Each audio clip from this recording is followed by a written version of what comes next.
এটা আমাদের 6th speciality show. এর আগেও আমরা 5 বার করেছি, ভালোভাবেই হয়েছে শো। আশা করব আজকেও ভালোভাবেই শো হবে। আর এরপর আমাদের যারা এক্সিবিট রয়েছে তারা তো প্রত্যেকেই ভালো। ক্লাবটা তৈরি করেছিলাম রটউইলার ব্রিডটার ইমপ্রুভমেন্টের জন্য, বিশেষ করে ইস্টার্ন ইন্ডিয়াতে। তো আমি ছিলাম, হীরক ছিল, কৌশিক ছিল, আরও অনেকে ছিল, সবাই আছেও এখনও। তো আমরা ওই 2015-তে ক্লাবটা তৈরি করি, 16 থেকে কন্টিনিউ শো করছি। মাঝে লকডাউনের জন্য 2 বছর 3 বছর বন্ধ ছিল, তারপর আবার আগের বছর থেকে করছি।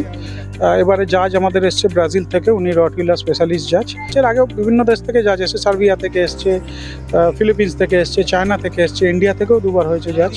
তো এটা 6th টাইম আমরা শো করছি। দেখুন আপনারা কেমন লাগে। যেহেতু রটউইলার স্পেশালিস্ট ক্লাব এটা, তো আরও বেশি করে রটউইলার যারা পালছেন তারা এগিয়ে আসবেন, ব্রিডটার ইমপ্রুভমেন্ট হবে।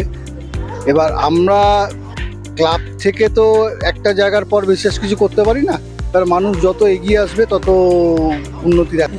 আর ভালো ব্লাড লাইন সবসময় ইউজ করা উচিত, যাতে ভালো কুকুর প্রডিউস হয়। যে কারণে আমাদের ইস্টার্ন ইন্ডিয়া এখনও অনেক পেছিয়ে মনে করি, এবং ইন্ডিয়াও অনেক পেছিয়ে আছে ইউরোপিয়ান বা আমেরিকান কান্ট্রিগুলোর থেকে।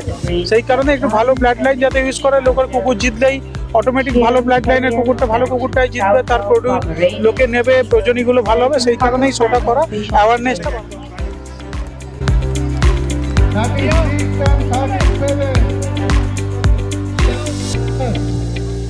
He 37